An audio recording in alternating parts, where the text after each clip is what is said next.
जलन। ममता बहुत ही सीधी और प्यारी लड़की थी।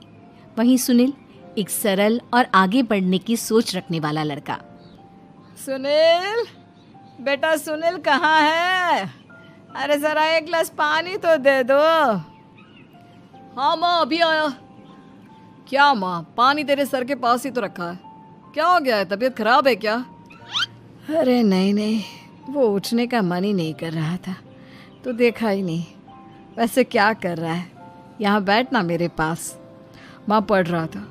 वो क्या है ना, नौकरी में तो वक्त नहीं मिलता, अब ऑफिस से घर आकर ही तो वक्त मिलता है। अच्छा ठीक है, पढ़ ले जा बेटा। सुनील पढ़ लिख कर और आगे बढ़ना चाहता था, लेकिन माँ की तबीयत खराब देखकर सोचता है कि शादी ही कर ले। कब तक माँ का ख्याल वो अकेले रख पाएगा। तो एक दिन, माँ ये ममता है, मैंने इससे शादी कर ली है। तुम्हारी तबीयत भी ठीक नहीं रहती तो मैंने सोचा शादी कर लेता हूँ। घर संभालने वाली और तुम्हें संभालने वाली कोई आ जाएगी तो अच्छा रहेगा। माँ अचानक से सामने बहू देखकर हैरान रह जाती है। बेटा ये क्या बात होती है? न बैंड, न बाजा, न दहेज, न शगुन, ऐसे कैसे बहू आ गई? माँ तू तो जानती है मैं नौकरी के साथ पढ़ाई कर रहा हूँ, तो कहाँ से इतना पैसा बचा पाता कि धूमधाम से शादी करता। वैसे भी माँ, लोग तो आकर खाकर निकल जाएंगे, इसलिए बस वैसे ही। माँ जी, मैं आपका ख्याल रखूंगी। वैसे भी ये आगे की पढ़ाई कर रहे हैं, अच्छा कुछ कर गए तो सबके दिन फिर से अच्छे आ जाएंगे। सास को ममता की बात ठीक तो लगती है, लेकिन मन में कहीं ना कहीं लगता है कि कहीं बहू बेटे को लेकर फुर्र ना हो जाए और फिर तो वो रह जाएगी अकेली। बेटा देख, मेरा जो कुछ भी है वो सुनील ही है, और सुनील का भी अब इस दुनिया में मैं ही हूँ और कोई नहीं। क्या सुनील? बिल्कुल माँ, लेकिन आज से ममता भी मेरे जीवन का अहम हिस्सा है, जैसे तू है। सास को बड़ा बुरा लगता है कि उसकी सल्तनत में कोई और हिस्सेदार कैसे हो सकता है। कैसे कोई और उसके 30 साल के बेटे की जिंदगी में अचानक से आकर बराबर का हिस्सेदार बन सकता है। देख बहू, मैं भले थोड़ा बीमार रहती हूँ, लेकिन इसका मतलब यह नहीं कि घर की चीज़ों में मेरा कंट्रोल खत्म हो गया है। मैं आज भी इस घर की रानी हूँ, समझी?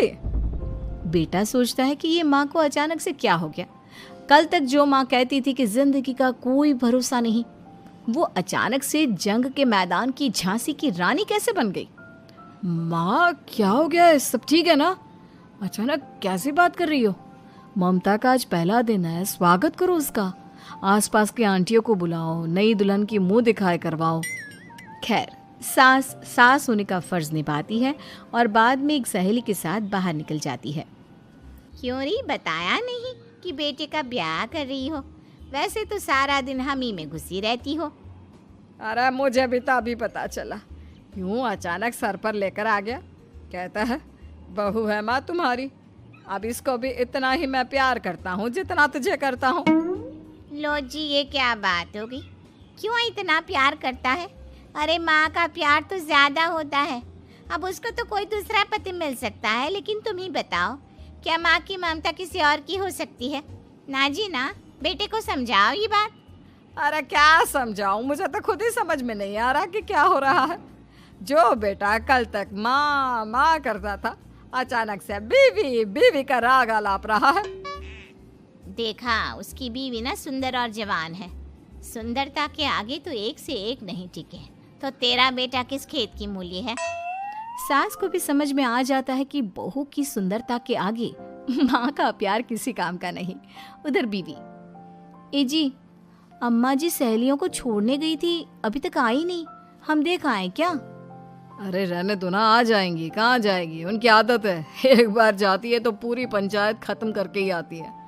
अच्छा ही है, खाना वाना खा कर गई होगी। छोड़ो ना, घूमेगी तो खाना पचेगा, नहीं तो ऐसे ही खाट पकड़ लेगी। बहू भी शांत हो जाती है। उधर सास सोचती है कि आज थोड़ा देर से ही घर जाती हूँ, जब बेटा परेशान होकर ढूंढेगा तब मजा आएगा। बीवी को खुद ही पता चल जाएगा कि माँ के आगे उसकी दाल नहीं गलेगी। लेकिन वहीं दूसरी ओर घर पर, ए जी, माँ जी अभी भी नहीं आई, हमको तो घबराहट हो रही है कि क्या करें, जाकर पता करें किसी के घर। अच्छा, कहाँ जाओगी ये भी बता दो। पहला दिन है तुम्हारा इस घर में और एक ही दिन में मोहल्ला छानोगी क्या? हाँ, तो आप भी तो नहीं जा रहे हैं ना, हमको फिक्र हो रही है। अरे यार, ये रोज का है अम्मा का, खाओ और सो जाओ। बस फिर क्या था। बेटा बहू खाना खाते हैं और कमरे में सोने चले जाते हैं। उधर जब सास को कोई देखने नहीं आता तो वो हार कर घर आ जाती है, जहाँ वो देखती है कि सारे घर की लाइट्स बंद है। सास को गुस्सा आता है। बहू, ममता बहू कहाँ हो? लेकिन सारे दिन की थकी बहू को ऐसी नींद आती है जैसे किसी ने भांग की गोली खिला दी हो। वो तो नहीं उठती। उठकर आ जाता है बेटा। अरे क्या बात है अम्मा, काहे चिल्ला रही हो? अरे सो जाओ ना, सुबह की थकी है बहू, वो सो रही है। जोर से बोलोगी तो नींद खुल जाएगी उसकी। माँ को गुस्सा आ जाता है। फिलहाल तो सो जाती है, लेकिन मन ही मन ढेर सारा जहर बहू के लिए भरा होता है। सुबह बहू चाय बना रही होती है कि सास धीरे से गैस तेज कर देती है, जिससे चाय का बर्तन जल जाता है। और जैसे ही बहू चाय का बर्तन उठाती है, उसका हाथ जल जाता है। मेरा हाथ जल गया। वो जोर जोर से चिल्लाकर इधर उधर भागती है कि सास थोड़ी देर में उसके हाथ में पानी डाल देती है।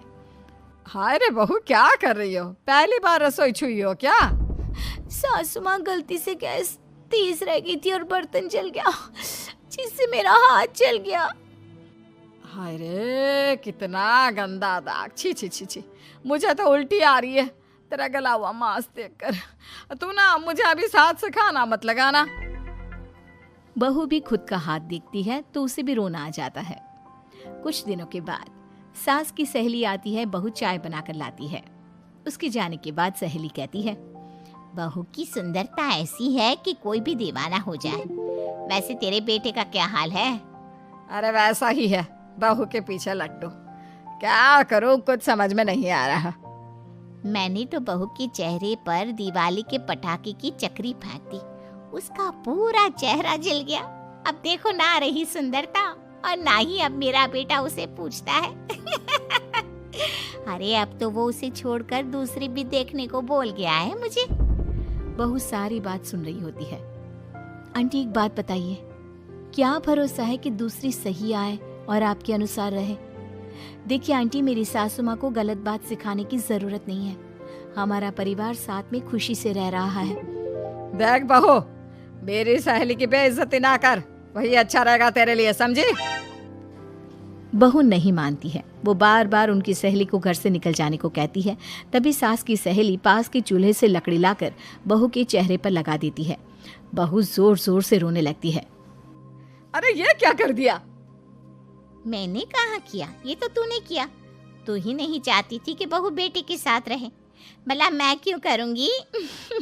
मैं तो चली, निपटो अब।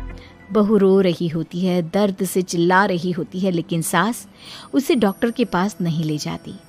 तभी पति आता है। क्या हो गया ममता? ये दाग कैसे लगा? तुम कैसे जली? ममता कुछ नहीं कहती, बस दर्द से करा रही होती है। पति माँ की तरफ देखता है। हो ना हो माँ, ये पक्का आपका काम है। आप ही ममता से जला करती थी ना। देखना माँ, अब पुलिस आएगी, केस बनेगा, लेकिन पहले मैं ममता को अस्पताल लेकर जा रहा हूँ। सभी अस्पताल जाते हैं, जहाँ डॉक्टर ममता की सास से कहते हैं, आपने तो नहीं जलाया ना बहू को? अब ममता की सास के तो पसीने छूट रहे होते हैं। वो घबरा कर कहती है, ना ना डॉक्टर साहब, कैसी बात करते हैं? हम क्या जलाएंगे अपनी बहू को? डॉक्टर ममता के पति से पूछते हैं। देखिए, क्योंकि ये ससुराल में जली है तो मामला पुलिस का बनता है, तो आप पहले पुलिस को बुलाइए, तभी इलाज पूरा होगा। सास डर जाती है कि अब तो बच्ची जिंदगी जेल में ही रहना होगा। रहने दीजिए ना, पुलिस को क्यों बुलाना? सारी हंसी खत्म हो जाएगी जब पुलिस के डंडे पड़ेंगे। बहू को जलाना भले ही बहुत आसान हो, लेकिन उसके बाद सारी जिंदगी जेल की हवा खाना। सास डर जाती है। पुलिस आती है। पास लेटी दर्द से करा रही ममता स्टेटमेंट देती है। तो क्या हुआ था? कैसे जली आप? ममता पास खड़ी सास को देखती है। बेटी बताओ, कैसे जल गई तुम? ओए, काका का किरण वाली शाहरुख, चुप, बिल्कुल चुप।